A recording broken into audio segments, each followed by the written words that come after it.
Moody McPherson does. Moody Spurgeon McPherson is a nice boy because he's going to be a minister. Isn't that right, Moody? That is my calling and my intention.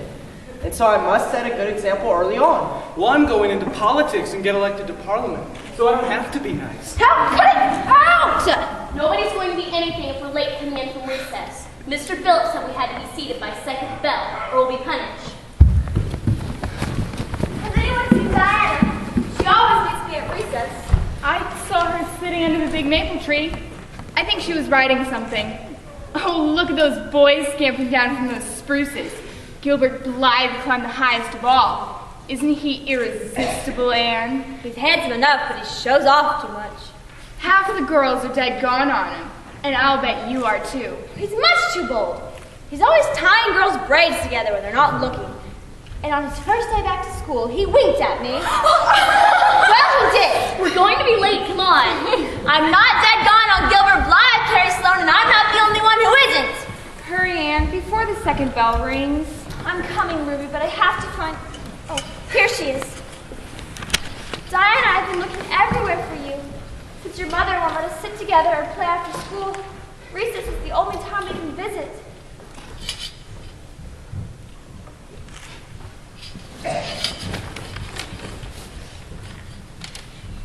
Dear Anne, Mother says I'm not to sit with you or play with you even in school or at recess. Please don't be cross with me, because I love you as much as ever. I miss you awfully to tell my secrets to. I made you a bookmarker out of red tissue paper. When you look at it, remember me. Your true friend, Diana Barry.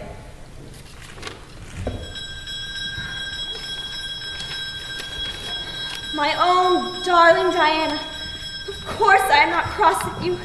You have to obey your mother, but our spirits can still commune. Yours until death do us part. Anne, or Cordelia, Shirley. P.S. I shall sleep with your letter under my pillow tonight.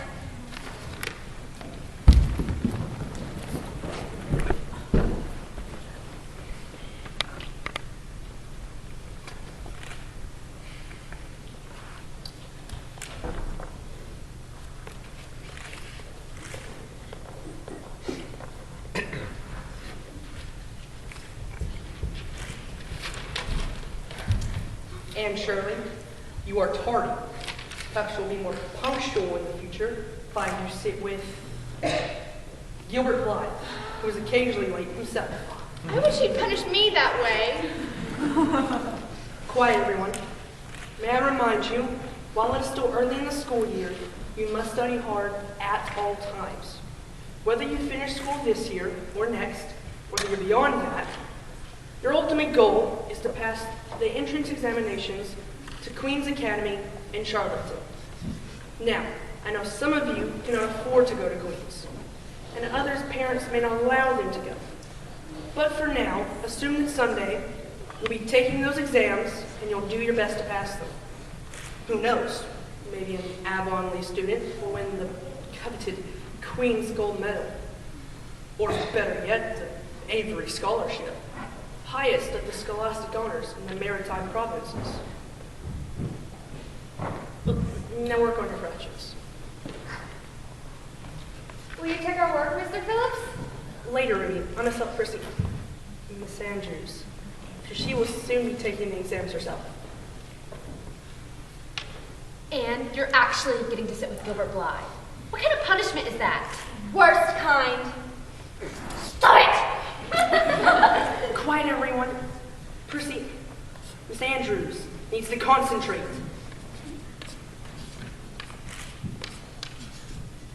Carrots. Carrots. How dare you! And Shirley, It was me, Mr. Phillips. I teased her. I'm sorry to see a pupil of mine displaying such a temper. Don't take it out on her, Mr. Phillips.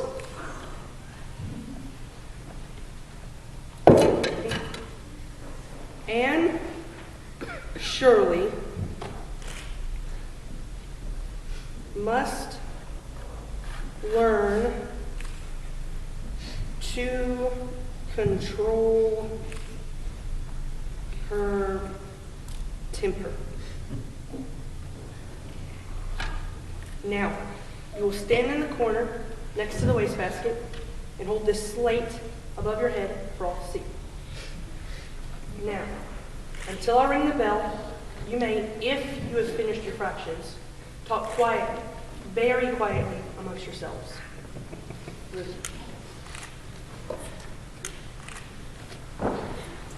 Poor Anne. I can't bear to watch her in humiliation. Her face is so white, her freckles stand out like little red spots. I hope she didn't break Gilbert's brain. I'm serious. I agree with you. Gilbert's one of the smartest students in school. Anne looks so sad up there. Well, it's her fault. She's too sensitive about her hair. Diana has black hair, and Gilbert calls her a crow all the time. There's a big difference between a crow and a carrot. I figured you'd take her part, Moody. Everyone knows you're dead gone on Anne anyway. I am not. My mother said your mother said you said Anne's the smartest person in class. Well, she is. She's smarter than Gilbert. Then why is she standing in the corner and he's not? Well, maybe Anne is somewhat smart, but being good looking is better than being intelligent. I think Joseph I's dead gun on you, Moody McPherson. I'd rather be dead. Quiet, everyone. It is now time for the dismissal bell. When it rings, march out orally. Do not rush.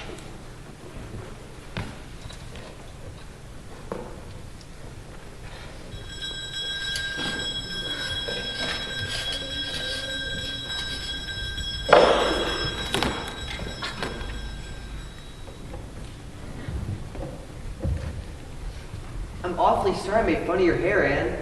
Honest, I am. Don't be mad at me for keeps. Here's a candy heart for you. I brought it all the way back from New Brunswick. I'll never forgive you, Gilbert Blythe. Never! No, you mustn't speak to me, Diana. You must honor your mother's orders.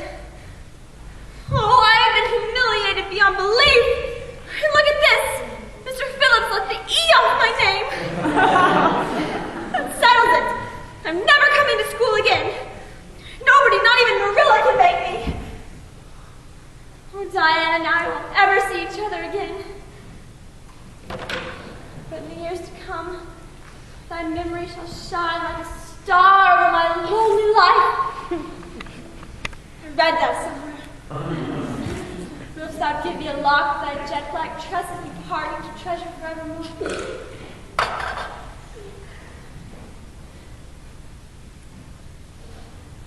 Now you must go, lest we be seen together. Fare thee well, my beloved friend. Henceforth we must be as strangers, but my heart shall ever be faithful to thee.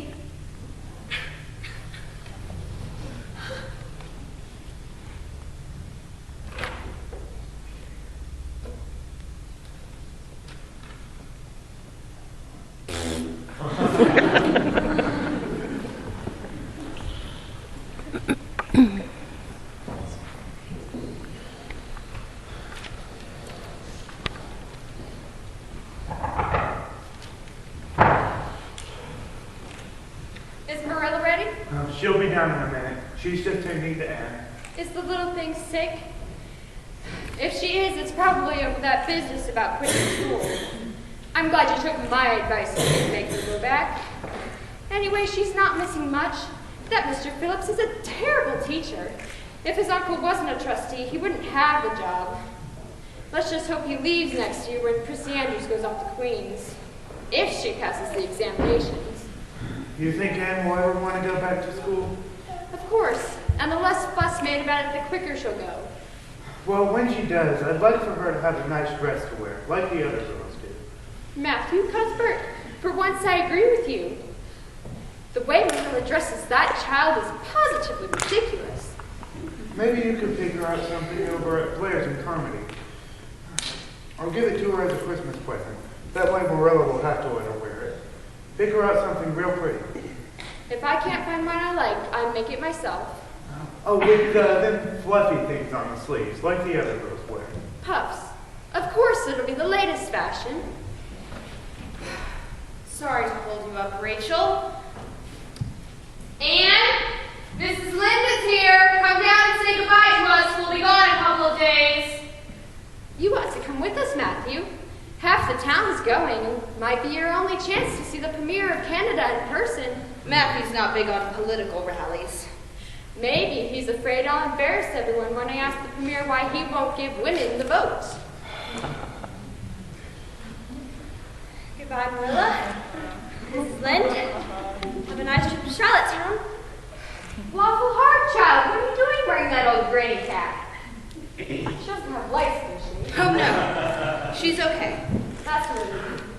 Come here, Anne, and let me see if your hair is turned auburn. No, it's still red. We'd better get going, Rachel. We've kept your husband waiting long enough. Anne, you and Matthew take care of each other, and I'll see you tomorrow night. Is that a lock of loose hair on your coat, Marilla? Lawful heart, it looks green. It can't be, Rachel. There's no such thing as green hair. The next thing you know, you'll be thinking someone's skin could turn green. Oh, There now, Anne. It's going to be all right. she'll spread it all over Avonlea. She saw the green hair. But she doesn't know where it came from. That peddler told me the dye would turn my hair black. I shouldn't have listened to him. He lied to me. But he sure told the truth when he said it wouldn't wash out. Well, Marilla did the right thing by cutting it all off. Right down to the roots. It'll grow back. Redder than ever, I'll bet.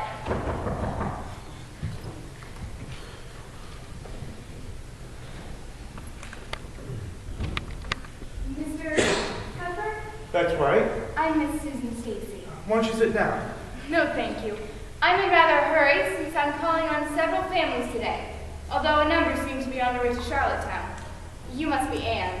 Yes, Miss Stacy. I've heard a lot about you. Good things, I might add. I'll come straight to my business, Mr. Cuthbert. It is possible that the teaching position in Avonlea may become available next year. Mr. Phillips is leaving. Oh, it's not definite, but I've been encouraged to apply. I'm from Montague, and I'm a Queen's graduate.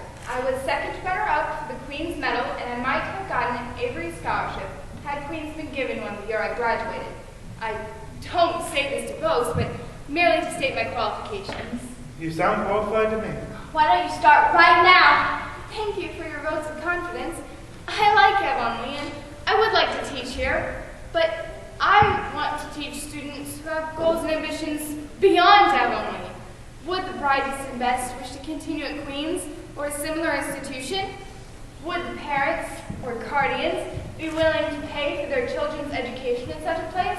I certainly don't expect an answer from you now, but I would like you to think about it. If the opportunity arises, I'll call on you again. Miss Stacy, I don't even go to school, but I might if you were the teacher. That wouldn't be until next year. You'll miss a lot if you stay out till then. I have my reasons for not going. I'm sure you do, but do those reasons outweigh your desire for knowledge and the dreams that knowledge can bring? I'm sorry. I've overstepped my bounds.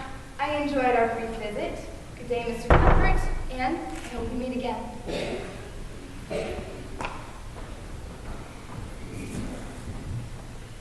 I'd send you to a place like Queen's if I had to hold up a bank to do it. Oh, Matthew. Of course, I guess we could scrape up enough without resorting to robbery. But if you wanted to go to Queen's with your friends, you'd have to be getting back to school real soon. That man humiliated me. Everybody laughed at me. I'd be mighty pleased if you passed them entrance examinations one day. I bet you'd be even more pleased if I won that gold medal. Especially the Avery Scholarship. I'd be mighty proud, of course, but the main thing is just do your best, even when you don't feel like it. That'd make me the proudest. I haven't looked at these books in a month.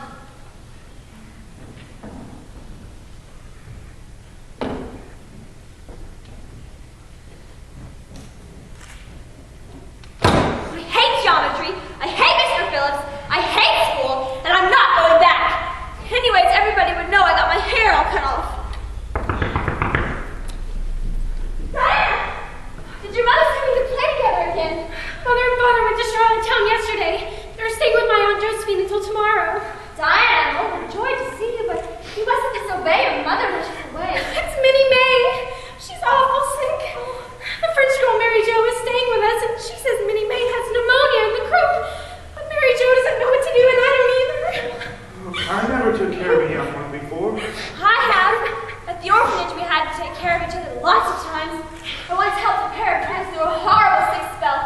Anne, you go with Diana. I'll fetch the doctor and Matthew. I think he went to Charlottetown like everybody else. Matthew will find somebody. I'll just take this bottle of Ipecac in case you don't have any at home. Oh, hurry, Anne. Minnie made us coughing something terrible and she looks just awful. I'm afraid she may be dying. We won't let her die. Come on.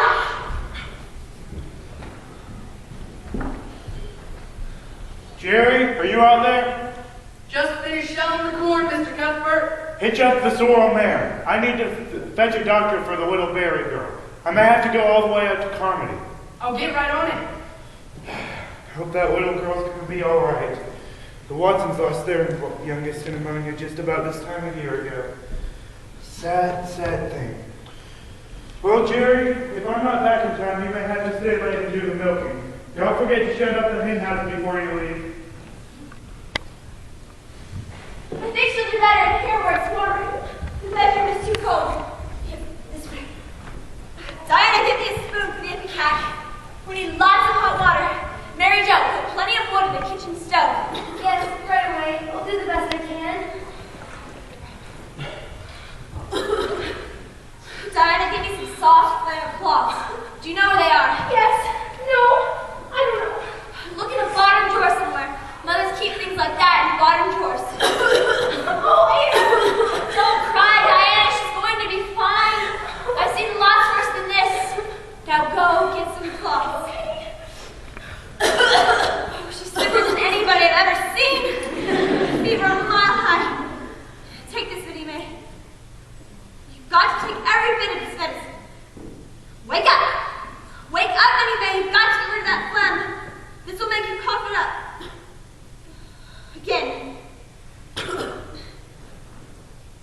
Got to get every bit of this down you before the night is over. Poor thing.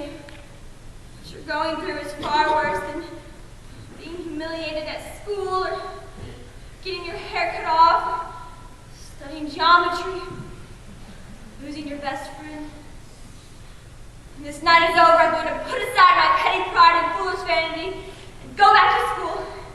I'm going to pass these entrance examinations to Queen's and aim for highest honors so Matthew and Marilla will be proud of me. The time of self-pity is over. But first, Minnie May, we've got to get you through this awful crisis. Here, we've got to take more of this. Is she going to die? Not if we do all we can and pray. I think there's a Bible verse that goes,